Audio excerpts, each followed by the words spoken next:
Las aperturas de fronteras se están dando muy paulatinamente. Y don't feel they can board a plane, and because we have new outbreaks. So how do we start? Chairman Cardoso. Hello, good afternoon, everyone. As I was telling you, I have managed the vice minister to find a place in his schedule. And so basically I would just say hello and I'll go to the ministry for a meeting that I had booked for 4 p.m. And anyways, we have been working in the Ministry of Tourism here in Uruguay with a very important team. And of course, we are highly concerned every time we are looking into the progress of the pandemic and the impact that it has had on tourism. It's been a major impact. And here in Uruguay, tourism is one of the main sources of income in the economy. I mean, this is actually the largest source of income in the economy. It's 8% of the gross GDP, gross domestic product, and this is, of course, I mean, these circumstances, we have to close our borders, our ports and airports. And in addition to that, we also have to make some decisions, like on the first 2 weeks, on March the 13th, it's when the pandemic started in our country. Then we have the most political engagement, and then we have the tourism week and the Holy Week, which is according to our religious beliefs. And of course, that has had a major impact in our situation. And unfortunately, we have laws that protect labor for a period of a few months, for multiple months, and then 70% of workers' income will be paid by the government after an agreement we made with companies. And then we had a record number of employees subscribing to this program, to the support program. And then that's what we did. We talked to the ministry, the economy ministry, and the private sector, the public sector, and basically the government had to coordinate the situation so that we could take steps forward and walk toward the internal opening. And I'm calling it an internal opening because that's the first measure that we are taking, right? So our borders are still closed. Argentina and Brazil, which are the countries which we border with and which we touch geographically. So of course, these countries are also suffering the consequences of the pandemic. And I mean, the governments, they have chosen to do whatever they find is the right thing for them. And we have looked into the situation and we have complied with protocols from the Ministry of Health and the Ministry of Economy here in Uruguay, the Ministry of the Interior. I mean, we respect the political division in each country. We have each county here in the country has different political powers, and basically we have put a team of scientists to work and provide their advice to the president, and that's the main reason for how successful we've been going through this pandemics. I mean, this is we have been highlighted in the media in all countries and around the world, and because of this job that we have been doing, that we have been conducting, we have a group of scientists that have been providing their advice to the president, and so he's very well advised, and this advice helps him make all the decisions that he has been making.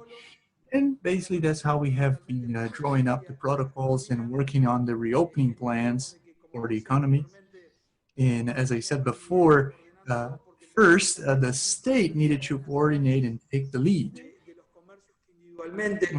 because they had businesses like hotels, restaurants, and all the businesses that they wanted to have their own protocol. And then we would have a wide variety of protocols, and that could that couldn't work. So as a state, as a government, we coordinated everyone so that we had a single protocol for everyone, so that we could have the highest level of prevention to avoid infection by this virus. And basically we have this this stamp, which is the responsible tourism stamp. And basically now I will leave you to the Vice Minister. Before that, just 2 points. This protocol was drawn up according to the law, and the major problem, the major objective is to protect the lives of all workers and everyone who use the tourism as a service. And another goal or objective, which is as important as the previous one, is to make sure that all tourists will be in peace and safe, because basically we want people to trust us again, to be sure again that they can travel safely, and we want them to know that we are taking all the steps that we can to make them safe. So basically these were the 2 reasons why we worked hard on these reopening protocols. We have been communicating them properly so that we can make people feel safe to resume their activities. So we basically have been thoroughly achieving a good response. The response from the people has been very good and acceptable. In this last Friday, people have been going back to tourist sites and all that. Right, so thank you, Minister. So I'll just stop you just so that because the Vice Minister will replace you and have other people who speak. And so I thank you very much. I mean, this has all been very, all that you said is being very important. And I mean, of course, each country will have their own stamp, and we will certainly have to talk about this. Gracias, Ministro. And, well, thank you, Minister. Exacto. Okay, so I'll leave it to the Vice Minister. Yes, exactly. Thank you. But I apologize for everything. So now I know that the Secretary of Tourism in Chile has to go, so let's listen to him so that we can then go to Gloria and she will talk about the overall situation. Yes, unfortunately, I won't be able to stay here with you guys for much longer. But I believe that, of course, we are all aware of the major impact that this situation has had on tourism, which has been a major challenge for us. I mean, the people we are very concerned about the people. So the decision to go back to tourism is something that requires a lot of trust, a lot of certainty, a lot of reliability. So basically, we have approached this crisis from the perspective of being on the industry side and being supportive of them, and also with a view to preparing this reopening and again restore the trust from the population. So this is the one side. So on tourism, we are going to work on 3 main pillars: survival, being supportive, and reopening. So survival has to do with a series of measures, a series of things related to financial support, so that tourism can be resumed. And people who have had to close, they have had to do without their income for a few months.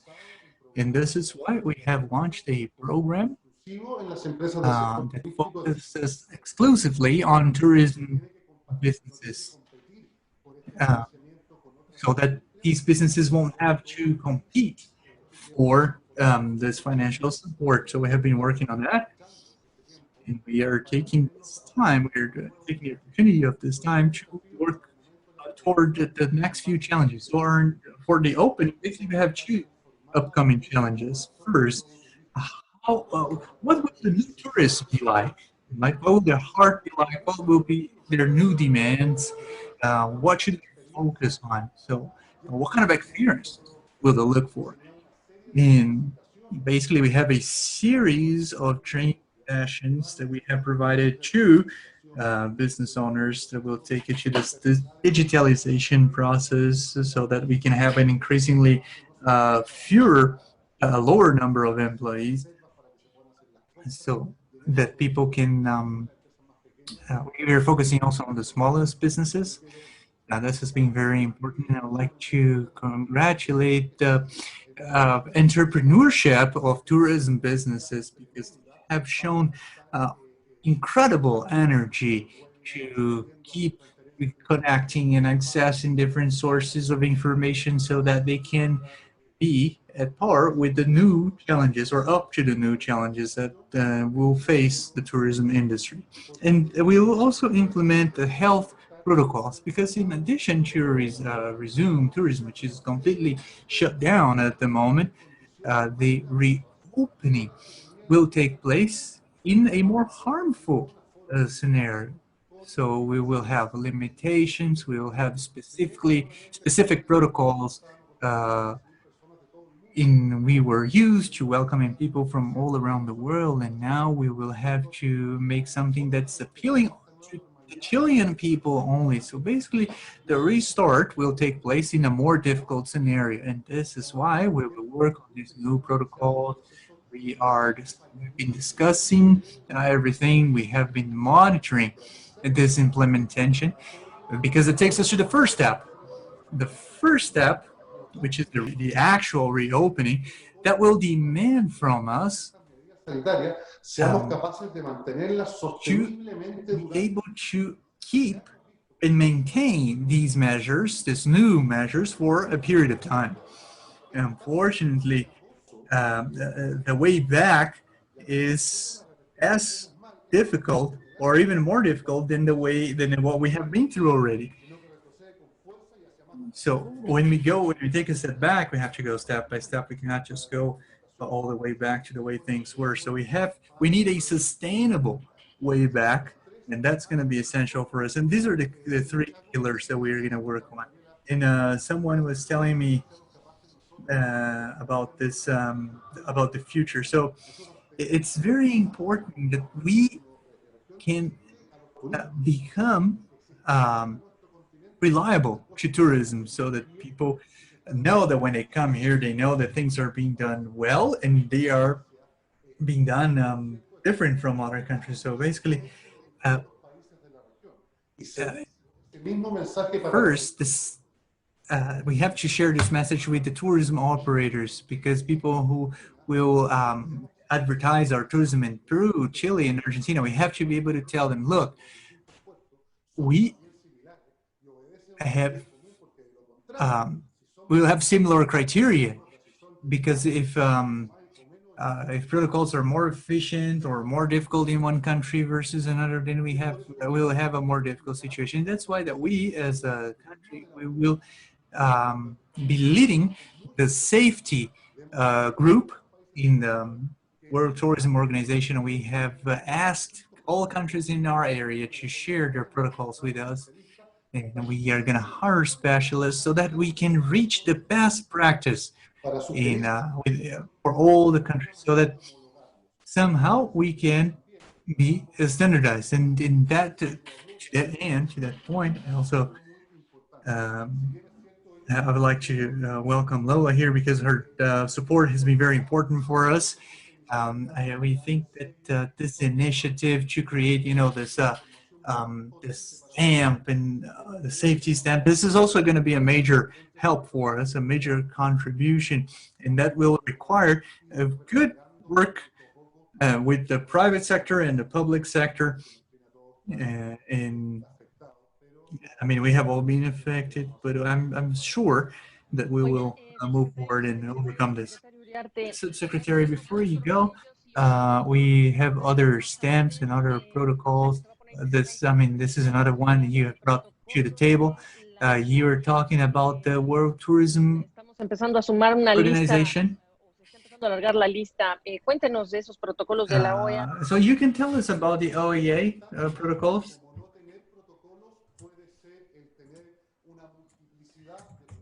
Yeah, I was telling you that the OAS. I was telling you that having a wide range of protocols is worse than having no protocols, because if you have very different protocols, it's tantamount to having none. So it's very important that we all have common ground. Uh, we should be able to collect the best practices in each of these countries and make that into a suggestion, a roster of suggestions of good practice, so that we can all benefit from that, and so that we can all create a protocol based on the best standards. I mean, we don't want to create an endless list of protocols. We want to have just one OAS protocol. We want to have a common protocol, one that's shared by everyone, so that we can have common ground and we can trust that it's safe. Of course, this is a suggestion. This is not an imposition. We're inviting you to be part of that. So we just don't want you to create just one more protocol. Okay, just before you leave, let me ask you about the protocol in your country. So I believe that travelers have to be quarantined in a hotel. For how long do they have to be quarantined?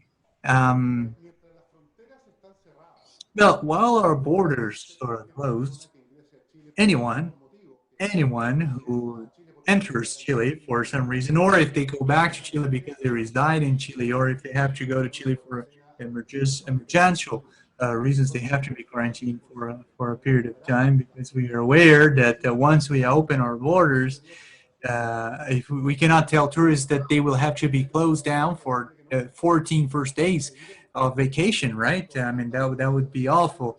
So basically, this quarantine period for people who enter the countries will be, in effect, only for as long as the borders are closed. Because we, as a country, we have a step-by-step process. And basically, it's made up of 5 steps. The first one is quarantine. The second one is the transition. Then the third one is the preparation, and then we go for the fourth, which is a limited opening, and then we have the final and fifth one, which is the advanced opening.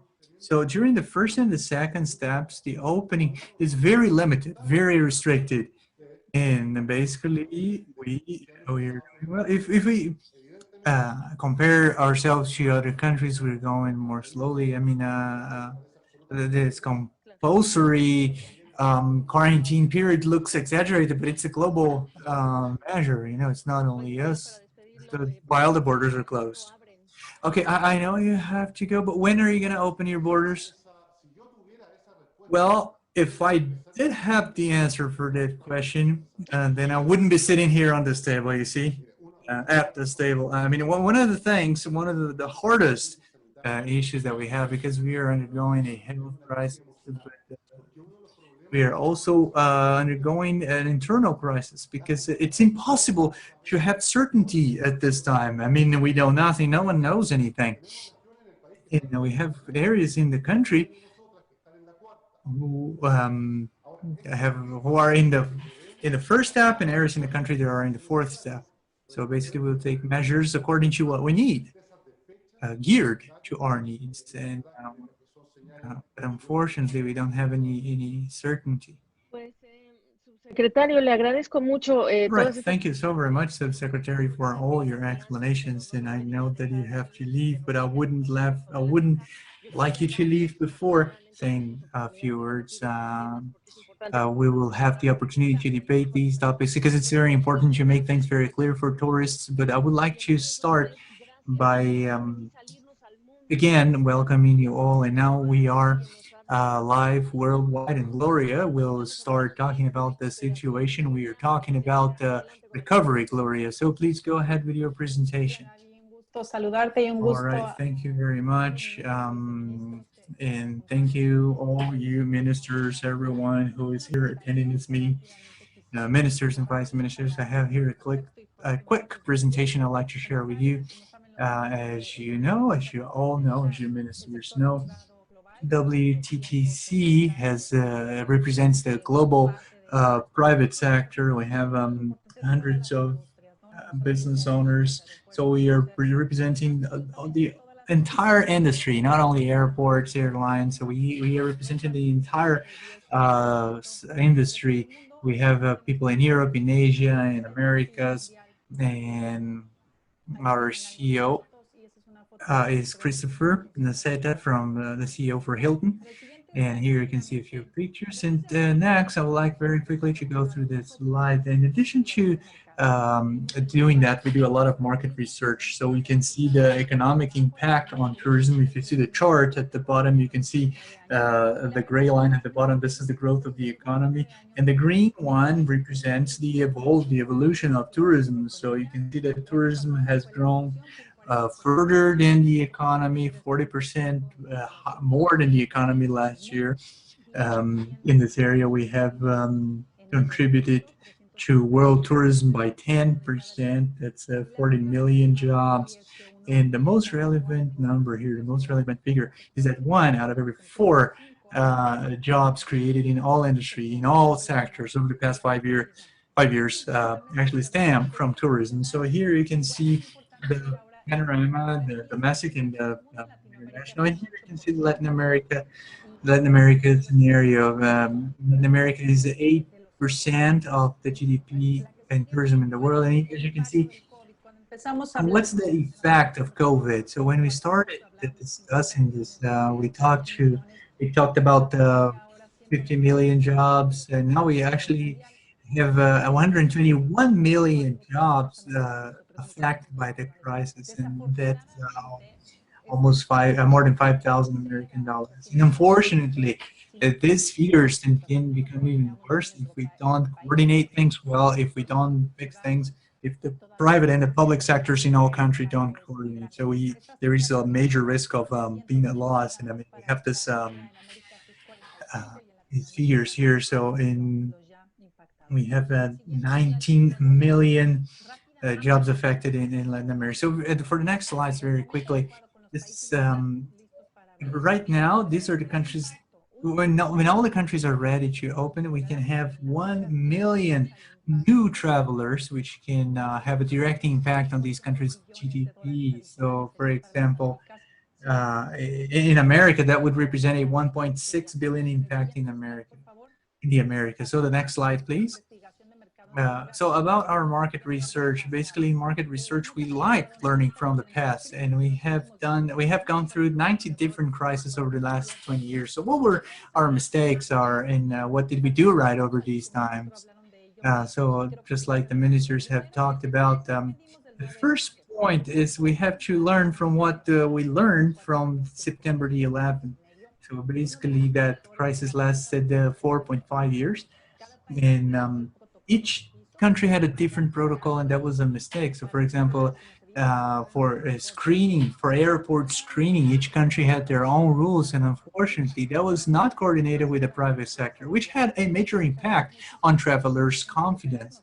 And it took us many years to restore that trust, that confidence, because it was not quick for us to restore this confidence so that we could restore those jobs that had been affected by this crisis.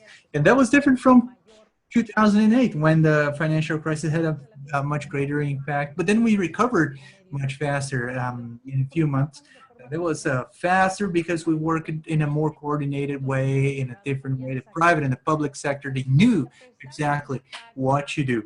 And notwithstanding the impact on the world GDP, of course, it has affected some countries more than others. We have recovered anyways, because we worked together. In the latest experience we had from the crisis, we wanted to bring out 3 of the past major crises. So we had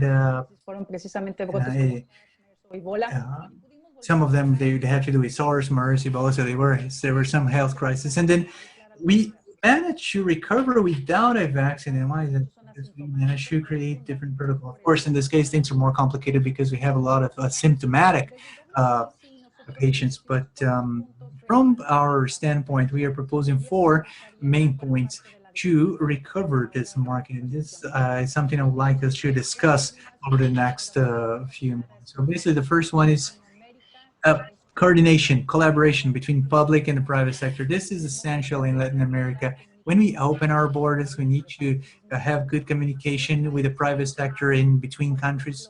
Because if a country, for example, let's say that Argentina opens their borders and Chile doesn't know it. And I mean, this different pace in these two different countries makes things very complicated. So we have to be in unison, we have to be in line so that we can overcome barriers. And but the quarantines, like the minister has said, they're not very helpful after you open. And so when you open the borders, it's very important that there are common rules and that these rules are very clear for everyone. If you ask me what's the number one challenge in the sector, like for example, in the United States, there are major differences between states and even between states and cities in that states, and that becomes a barrier for the public sector to coordinate the reopening. And unfortunately, that has had a major impact already on the recovery. So the second point here is before and after the vaccine. So how can we coexist with this virus even before the vaccine? Because I mean, we cannot wait for the vaccine to be available because the countries have done an extraordinary job. Some of them are here. They have done an extraordinary job in stopping the virus. And although this is not enough for recovery, so it requires a lot of effort and very hard work. But we can see how successful some countries have been, and of course, that doesn't ensure the reopening. We have been seeing countries in Asia and Australasia, like como ejemplo, ¿no? in Australia, they have been doing very well to that end. So I mean, we will have a vaccine, but before that, we need to test people so that we can isolate the sick, we can isolate those who are infected. Well, the third point are the protocols. I mean, it's essential that we learn from September the 11th. I mean, you can have your own protocols. What's important is that all protocols are in line. If you are, as a traveler, if you go to Chile, Argentina, or London, where I am, and then you have a different experience in each hotel in each different country, that's going to make you grow weary. And that's bad. That's bad because it will take longer for you to restore your trust to travel. And so you ministers are going to experience that. And that's why we want to learn from the experience of the hotels who are now serving doctors and nurses. They have to learn from this experience, and they have to adopt protocols that we have defined. And we have been sharing these protocols with everyone. However, what's very important is that we cannot make the same mistake as we did on September the 11th, because if we do, we're going to have a long and painful recovery. Millions of people will still be affected. And finally, we want to reinforce and keep the supportive measures that governments have implemented. We would like to congratulate countries for what they have done. They have been doing a great job supporting their workers in this sector. And finally, on the next slide, we have an example of all the protocols. Basically, we have the hospitality protocols. We have 9 here. And something that's been very interesting is the fact that these destinations have been creating a standard of protocols. So like destinations like Dubai, Cancun, they have a same level or standard of protocols with the private and the public sector worldwide. So we're basically acknowledging these protocols that are in line and that meet worldwide standards. So basically they have the stamps, which differs according to the Ministry of Tourism. So we have some examples here. We have 55 destinations in this roster who have received it. And finally, I would like to talk about this campaign. I mean, it's sad to understand and to see that the use of masks have become something political. So basically, we have been working with Harvard, and according to their public health school, if we all wear a mask, between 82 and 90% of the risk of transmission may go down by 82 to 92%. So this is a responsibility because, I mean, there are people who have no symptoms and we don't know where they are and they are still. There is a campaign from Colombia. I think that a Colombian minister will talk about that. It's about how we can encourage people to wear a mask, and we're going to replicate that in all the countries in the area. So I just wanted to give you some color on that. And if we can go to the last slide, I'd like to thank you so very much for your time, and I'm open for questions. Thank you. Thank you, Gloria. So the first thing is that you brought to my mind was the fact that the international travelers sometimes they will not be willing to wear a mask, and this will be something very important. And basically, in the case of Mexico, you have seen the H1N1 crisis, and now we have a lot of questions about local tourism and how important it's going to be for this um, take off again. And many of the travels in Latin America will be done by plane. And what's your perspective of that? For many countries, international tourism is very important. I mean, in Mexico, we have this recovery, and we also have the impact of the financial crisis that we have been going through. So we have basically the perfect storm. We have basically three crises going on at the same time. And in that scenario, international tourism has been a major help for us. So we have been able to, in 2010, for example, we have been able also to have a major tourism from Mexicans. But unfortunately, I would say that in other countries, international tourism is not very relevant. In Brazil, it's very strong. I don't know about Argentina, but in many countries, they depend a lot on international tourism. Here, what's important is that ministers, vice ministers in different countries cooperate so that the countries can be open locally, just like this happening in Europe. In Spain, domestic tourism is very scanty, and so the area is open, and this opening of the area will help them recover more quickly instead of opening country by country. But in Mexico, basically, our experience shows that what's essential is that we restore confidence among tourists so that we can, again, resume growth and restore jobs. And if we don't do this in line with the private and the public sector, we won't be able to achieve this. Right. Thank you, Gloria. So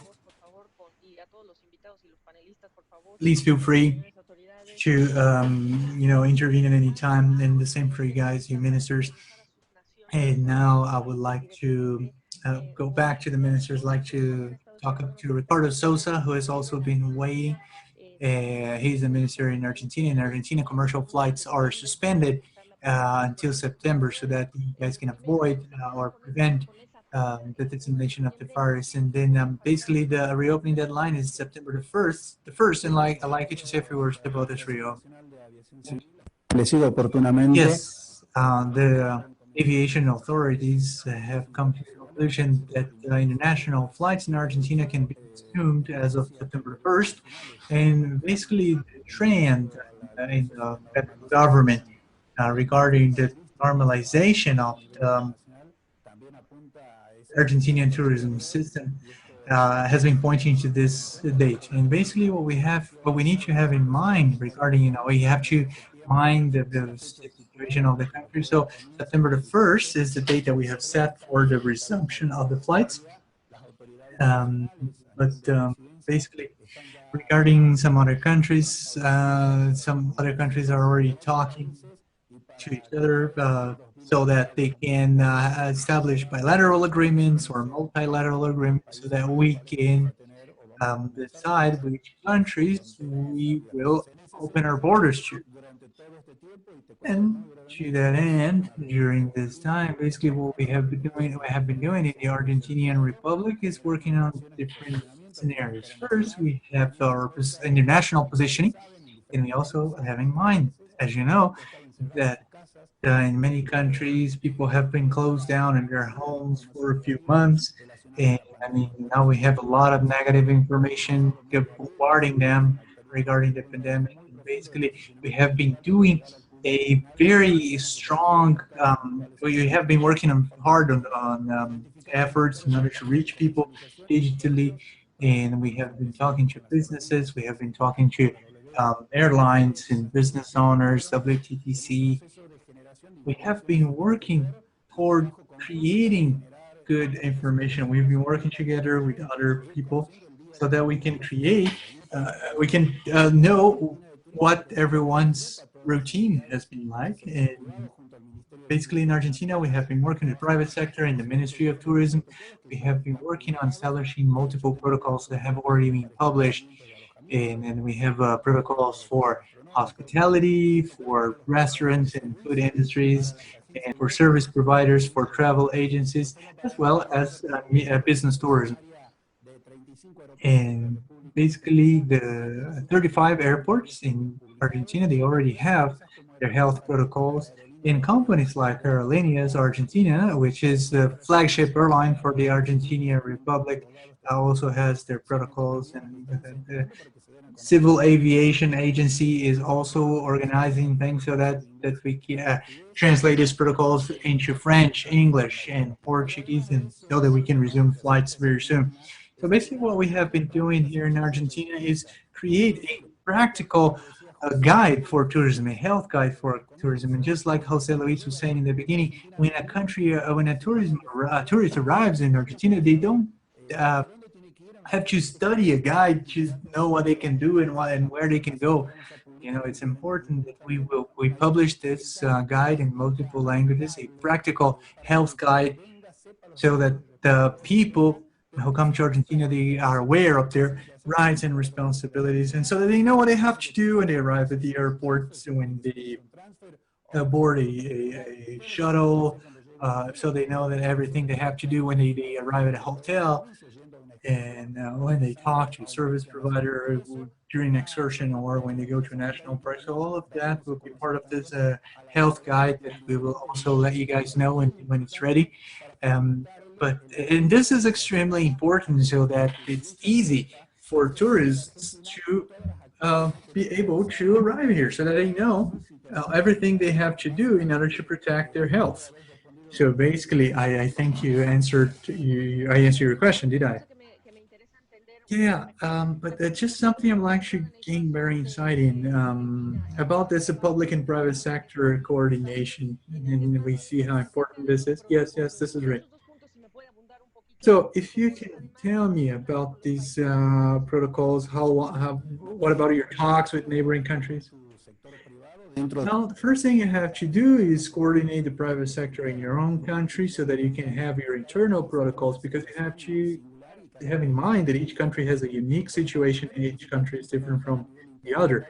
So basically, we have to work inside the country first. And Gloria has named one of the most important points that Gloria has presented in her pillars is the public and private sector coordination. So tourism is a mixed industry here, and of course we have the private sector and the public sector, and we always work at the same pace. We always have the common goals, and if I can say, all the measures that we have been taking, the federal government has been taking or has been making, have been made with the consent and with the agreement of the private sector. So these protocols and these efforts are very important, and we need these protocols, and we need this interinstitutional guidelines in this coordination, so that we can start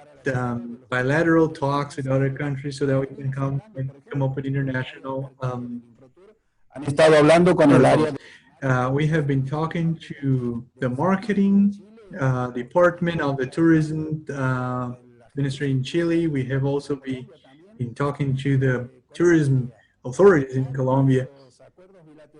Basically, we want to come up with this bilateral agreement, but it's very important to have in mind that in addition to this political mission, we have this health situation, and we need to have an agreement between all the presidents so that we can reach an agreement.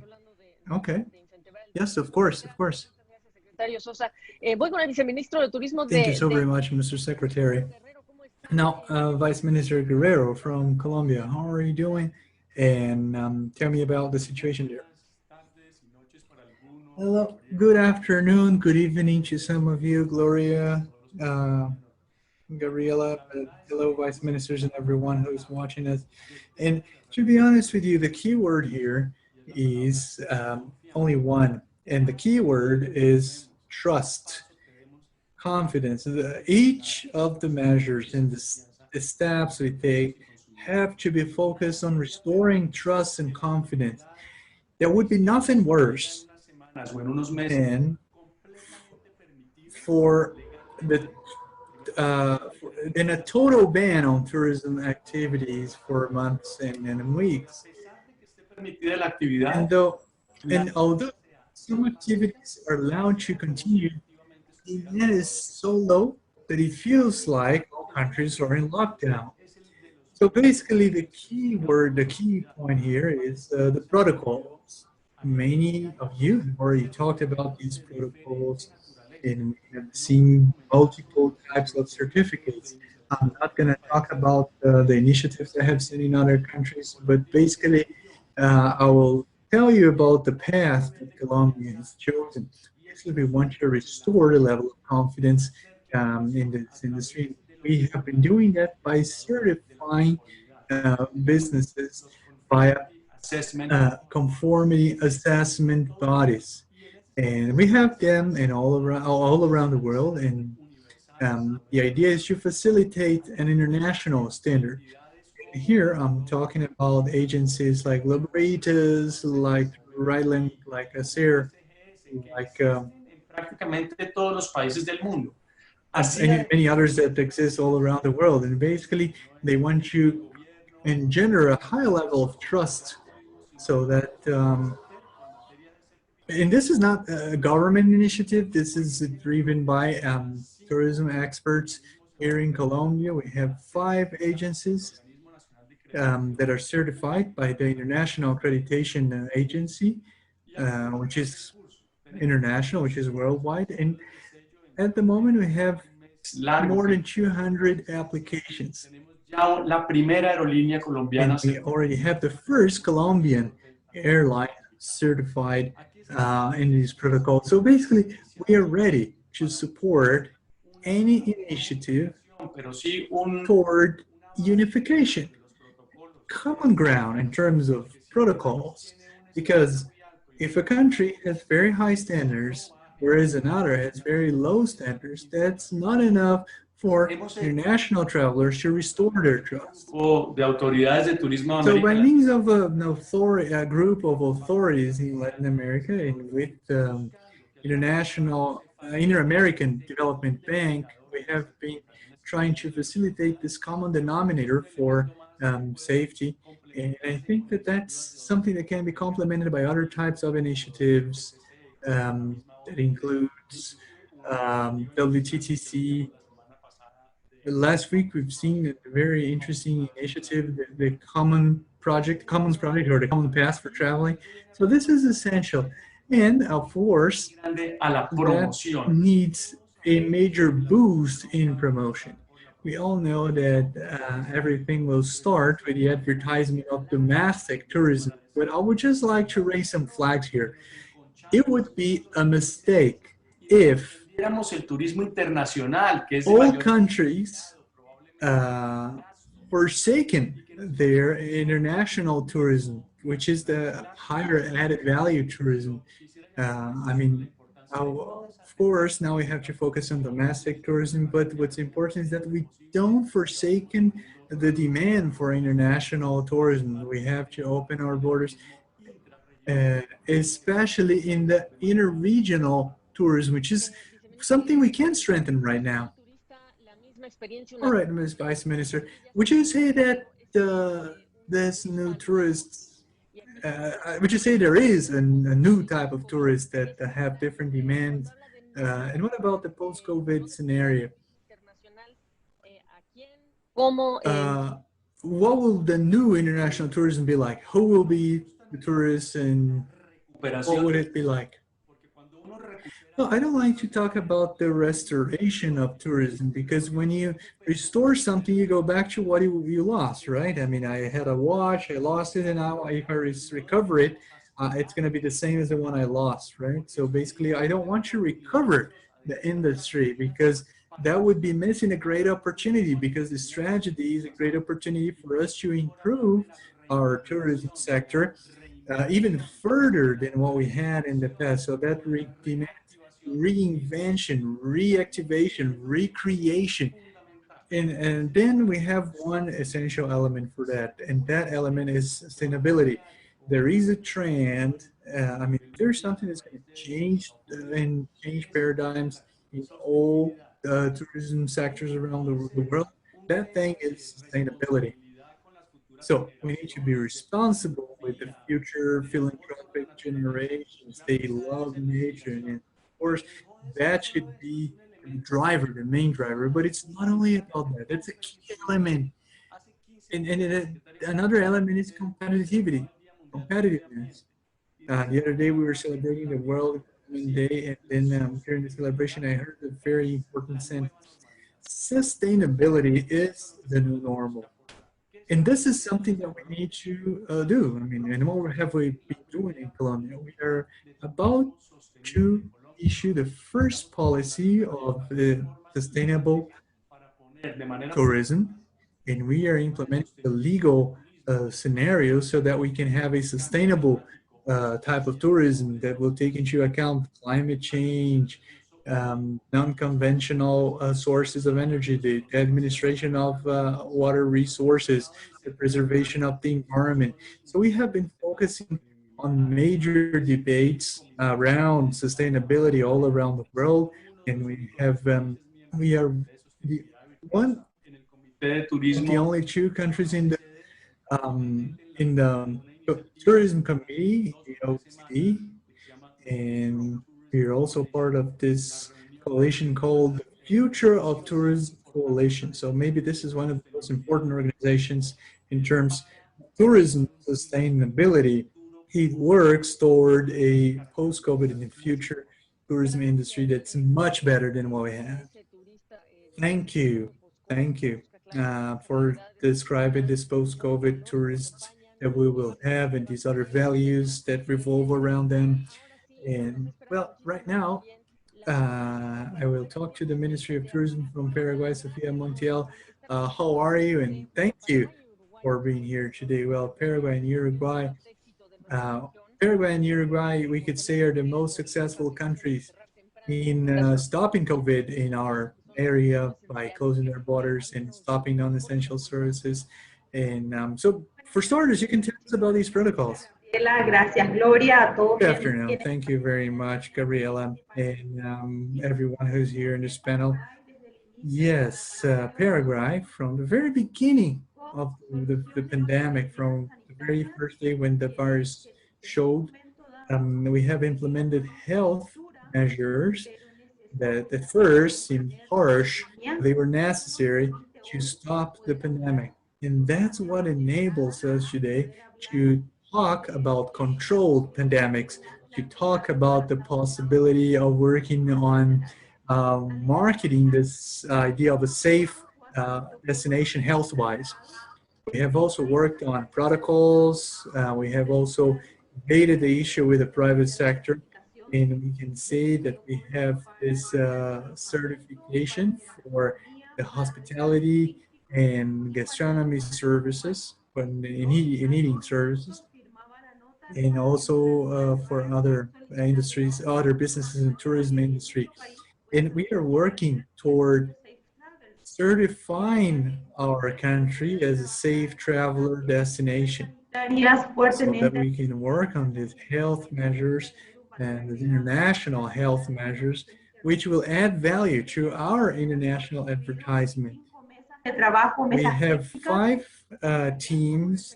technical teams working together in partnership with the private sector.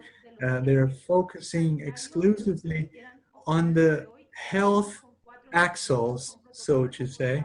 We have 4 documents, we have 4 certifications by the Ministry of Health that we are working on, and we needed very severe financial and educational measures, and we worked hard on campaigns to make people aware with a view to the reopening, the post-COVID reopening. And basically, we have more than 32,200 participants in these programs. And every week, these people have watched these classes, these lessons, and they have prepared, and we can say that now, thanks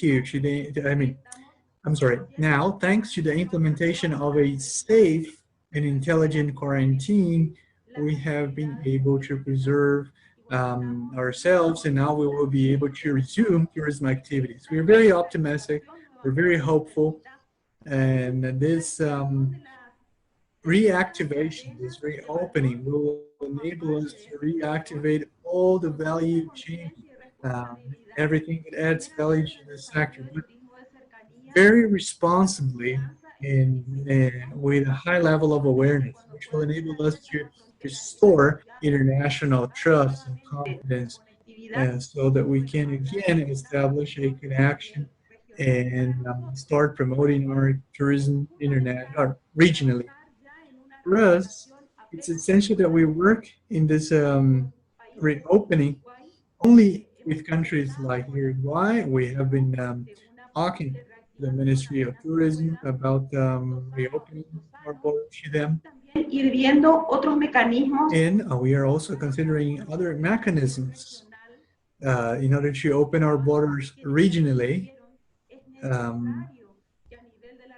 We need to be able to manage standard protocols in the area, protocols that are that Así estamos travelers could be familiar with, and that's what Paraguay has been working on. We are very hopeful.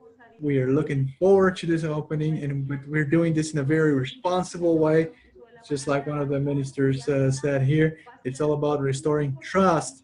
Trust will be of utmost importance for the reopening, sostenible y nos so that permita everything we did or everything we have already done can be sustainable, and so that we can recover or restore jobs and recover trust. Gloria, I don't know if you have any comments. I'm just wondering, because here we have the tourism officials, but we have to think about travelers, right? Travelers who make reservations online and they want to become more familiar. They want to all the certificates and stamps to speak the same language. I mean, that's going to be very difficult. We're not talking specifically about American travelers, but Gloria, what are your thoughts on that? I think that this is the most important topic, and I would like to say that it's very important to learn from what's happening in other areas. I mean, unfortunately, Europe hasn't learned from what happened in China, and America thought that they wouldn't get the virus from China. And I mean, this has happened all around the world. Like Europe, if we think of the tourism, this is the largest area in the world, and that has affected them in the most important season. And although some countries have established similar protocols there, they still haven't been able to restore trust. Why is that? Well, the reason is the lack of standardization in some of the processes. So I think that here we have a major advantage. I mean, we're not totally open, but when the borders are totally open, we will be able to see if we can standardize all the processes. For example, if someone travels within Europe to Germany or the Netherlands, in some countries you have to wear a mask, in some countries you don't. In some countries your temperature will be measured, in some countries it won't. So we need to standardize things. We need to have the same protocols in airlines. In airlines, they're the same, but when you cross borders, the protocols are not the same. So we need to design these protocols and implement them worldwide. And I mean, there is a major standardization worldwide, but we don't have cross-border standards yet.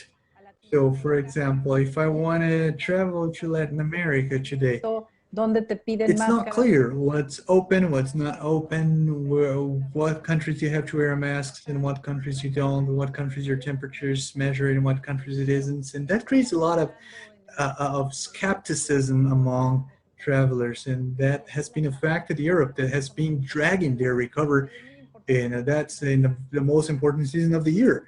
So I would suggest our guests today, all our leaders today, that they should take this opportunity to coordinate things regionally, so that Expedia and some other agencies can communicate standardized procedures all around the region. We have the private sector association in the area that's been coordinating things in Paraguay, in Latin America, and Argentina. Muy bien. Aldo Elías. Gracias, Aldo Yeah, Elías. thank you. Con el gobierno. Yeah, it's Avenidas, right? Yeah. De la mano y Yeah, así. they manage this very Pero la well. pregunta es si el sector My privado question to you is, if the sector is aligned, if all the protocols are aligned, what is a possibility that the ministries and the ministers, the governments, how likely are they to standardize the protocols?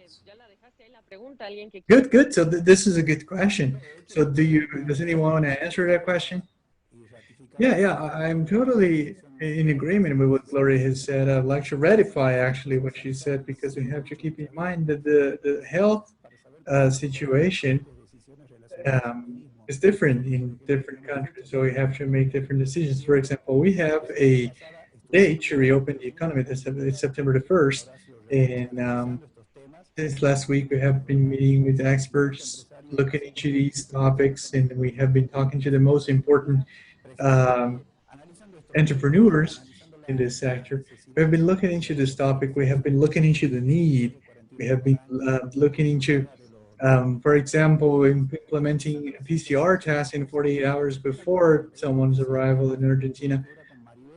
And I think I was talking to Maribel or Lola about the health protocols, and we were talking about quarantines, and we know that, for example, if you, like Jose Luis said, if you tell tourists today that they will have to stay quarantined for 7 or 14 days when they arrive in a country, that's absolutely crazy. But, so we're looking into that. We will come to a conclusion until last week. Mattia Blan, which is the Ministry of Tourism here, he has been talking to different countries over the past few weeks, and as a matter of fact, he has met with some of the ministers, and he didn't encounter any barriers regarding coming to a decision regarding maybe not a standard, but maybe a protocol of health. A standard of health protocols. So we've been working toward it. El viceministro de Turismo de Colombia se Yeah, I tiene know that the vice minister of Colombia has to leave. So Muchísimas gracias, Gabriela. Sí, efectivamente. yeah, thank you so very much, Gabriela. And I would just like to thank you for this discussion. This is something that we have to discuss permanently. I see that this is very important, especially for international agencies. Que nos puede facilitar esa labor de los países para ponernos de acuerdo. That can make this resumption or the reopening easier for our countries, so that we can discuss these topics more easily. And I can see also an opportunity to join efforts with the American Development Bank, the Inter-American Development Bank, which has been providing important resources for tourism in Latin America. So I think that we could come to an agreement. And it's almost like common sense that WTTC, the Inter-American Bank, they can work together to promote tourism in the area, so that we can come to this common ground. Like people say in English, the more, the merrier, right? So please count on Colombia. I think that this is an opportunity for us to show our solidarity, our empathy, and our commitment.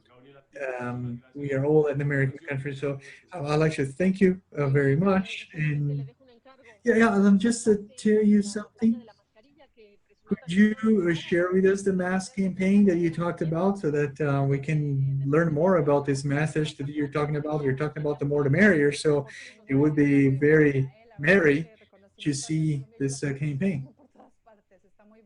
Yes, this is true. I think it's a very good campaign.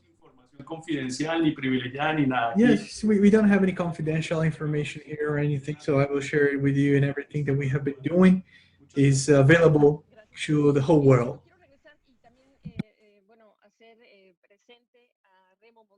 So I'd like to continue now. I'd like to leave the floor to the Ministry of Tourism in Uruguay, who has stayed here after Germán Cardoso had to live. And Uruguay is the only country in Latin America that has been rated as a safe country by Europe, which makes us very proud, especially after what we have seen in other countries. But are you guys already, is Uruguay already ready to receive foreign tourists? Quiero, en primer lugar, adherir Yes, first I would like to protocolos unificados por parte de todos los say países. that we have unified protocols, and we should have them from all the countries, official protocols. Of course, we want to raise the bar as high as possible. I mean, since we are going to manage the situation, we have to manage it from a high level, right? We have to work on the most demanding protocols. And then, of course, this has yielded some results in our case. Maybe some of you know, here, the lockdown was voluntary, and I could say it was like total lockdown. And that helped us manage the figures of the pandemic in a very easy way. It's worth saying that Uruguay has its borders open to export tourists. And of course, everyone who is in Uruguayan territory can go to any country to which we have flights or maritime routes and so on and so forth. And basically, people can travel to Buenos Aires by boat, and they can travel through Carrasco Airport, and they can travel through Amazon Airlines, which is connected to Sao Paulo. And we have also a weekly flight to Madrid, and recently, and I mean very soon we will have 2 flights a week with Europe. And this flight has been meeting this demand of people who leave Uruguay either because they want to visit family in other countries or even, and that has been something very joyful, there are travel agencies that have requested tour packages abroad. So, I mean, we have been quite autonomous already. So basically, we are proud of having this well-established protocols with many different countries. And please count on us to share the experience, to share our experience. And in order for people to enter Uruguay, of course, tourists cannot enter Uruguay yet. So if you ask me, by the way, this was your question, so the answer is no, tourists cannot enter Uruguay at the moment, but we are thinking about the first few tourists which will be qualified, which will have had a PCR test no more than 48 hours before their arrival at Uruguay. And they can arrive in our country through the airport or through ports. But today, tourists are required to be quarantined. The difference is that today they have to be quarantined for 14 days. And on the 7th day, this person needs to be tested. If they test negative, they don't have to comply with the 2nd week of quarantine. And this is a small step for a person, but a very major step for our country, as has been said before. Right, thank you very much. Do you have anything to add to the minister's comments? And we were talking about the South Cone, right? And the minister of Paraguay was talking about this as well. These tourists who also travel by land, and they are also waiting, and they have to find the same language in different countries, right, in terms of protocols and measures. Será fundamental el poder ponernos de acuerdo, y creo que vamos por ahí, en la última reunión de ministros. It will be essential to come to an agreement, and in the last ministers' meeting we have been talking. We have talked to some different countries so that we can unify the different protocols. Once we come to a conclusion, once we come to an agreement, we will try to issue a document that's similar in multiple countries. Yes, Ricardo Sosa, would you like to say something? Yes, I would just like to follow up on Sophia's comment.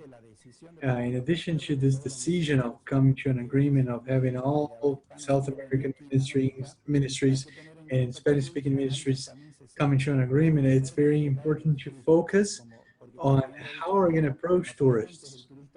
Because as we're saying, we're not talking about flyers only. We're talking about people who come from sea or from land.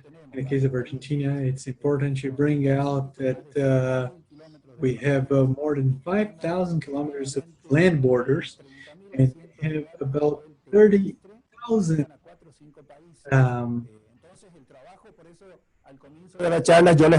people traveling between countries by land and coming and going from Argentina by land. So we have to work also on each country's unique features. Like Uruguay has their own modus operandi, and in our case, with the length of Argentina, with the size of the Argentinian territory, which is almost the size of Europe, and of course, you have to work different from Brazil, from Paraguay, from Chile, and but regarding the hotel industry and the service providers, travel agencies, so on and so forth, of course, in this case, protocols could be similar. And to that point, we need to come to an agreement. We need to look into the details, but we also have to analyze how tourists arrive in each country, and we have to work together, all countries.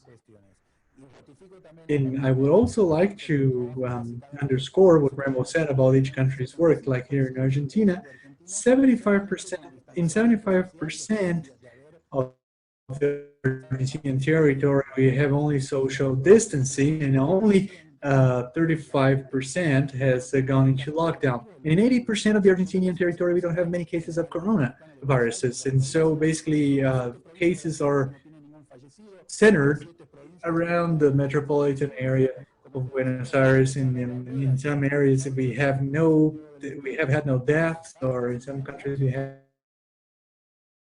only deaths. And here in my province, we have restaurants open, we were open. However, in some provinces, like San Juan, Salta, tourism is open. So this is our reality. What's important is that all states come to an agreement and work together, because it's important to show that Latin America is united through the situation. Yes, of course.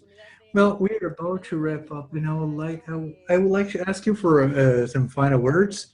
I know that we have been a little bit late, but this has been a major opportunity for us to talk about what's going on in different countries. And I would also like you to think of what message you'd like to share with tourists. De la cartera que ustedes presiden o están en colaboración como viceministros.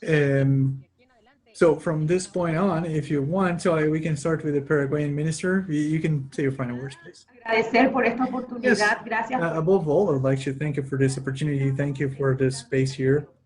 We are actually faced with a major challenge, which is to normalize all the steps. We need to reach South America. We are the heart of South America. So we want people to see the natural attractions. We have a lot of nature here. We have a lot of national parks. We have a very exotic fauna and flora.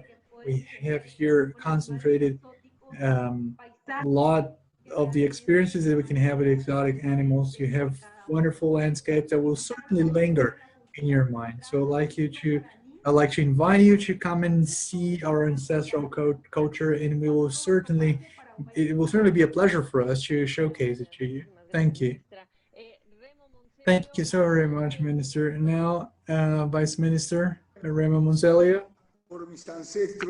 Okay, so maybe because of my Italian roots, I would like to use an expression that is used in Europe, particularly in Europe, and in Italy. So I'd like to talk about the Renaissance. I think we are experiencing the rebirth of tourism. And just like the Subsecretary of Colombia said, we had a major opportunity here. And I would like to echo the words of Ricardo Sousa. We have been dealing with the situation better at the moment, but we have more responsibility. We need to help based on our experience, everyone who has experienced, who has been through some thick and thin in this pandemic. So we are looking forward to opening our borders to Argentina. We have the all of us who work in tourism, we have the obligation to share this. We have the obligation to share this hope.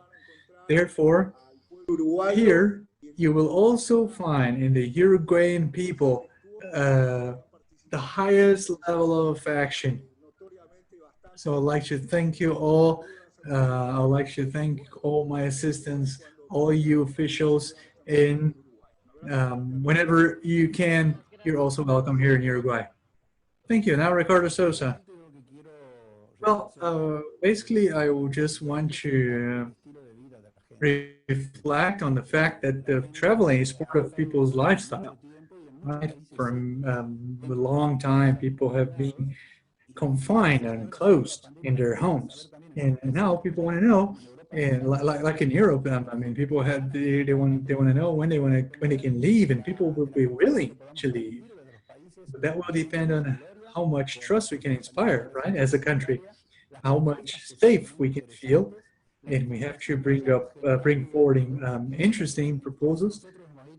But we have also already created some trust.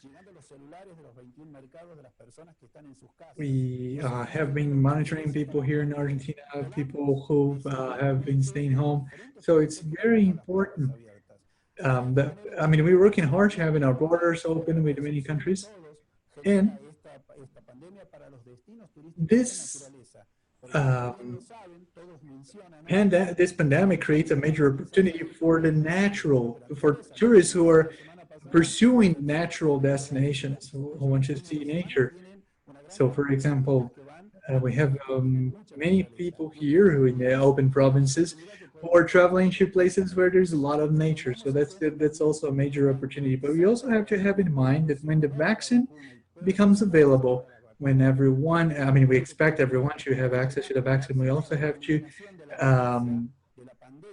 think that tourists will no longer see the pandemic as a threat, and they will do what they used to do before coronavirus. So we have to pay attention to that. Of course, because Argentinian land is so vast, and we have beaches, and we also have snow, we have the plains and the mountains, and we have new cities and cities that date back 500 years. We have the best gastronomy in Latin America, the best cuisine in Latin America. And I apologize for saying that to Uruguay, but unfortunately this is the reality, you know.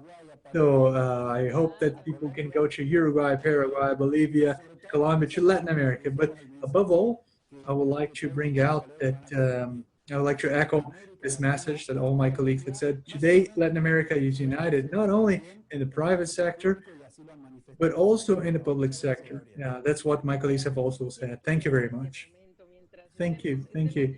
So when we're divided, we don't earn anything, right? When we're united, we become winners. So basically, can you basically tell us more about this campaign of the masks? I mean, Jillian didn't say anything about the campaign in Colombia. Very, very curious. And now we should also talk about sanctions and punishments for people who don't wear the masks. And eso es muy importante, come up with the same measures for everyone. Yeah. This is a very important topic. You have to wear a mask. Yes, based on the research that the scientists have done, the masks is because once it was said that masks were not enough to protect people, but since this virus is asymptomatic, it's important that everyone wears a mask, especially so that if you're asymptomatic, so that you don't infect other people. The Colombian campaign focuses on the asymptomatic patients, people who think that they don't have the virus, that they don't have the disease, and unknowingly, unwittingly, they can infect other people. This is something that we have seen in Europe, for example. In Europe, they are not aware of that, and unfortunately, one of the generations in Europe which isn't aware of that is bringing the virus into their homes and bringing the virus to their grandparents. And I mean, we are concerned because we are concerned with our community, because our families are important to us. So you want to protect other people, right? So this is something that we have to make people aware of. We're in a mask to protect other people. And anything that you put in front of your mouth will help, like cotton or anything. And basically, if you don't have a mask here in Europe, you have a fine of 150 euros. But I mean, having the vaccine is essential, and it's essential that everyone manages to gain access to the vaccine.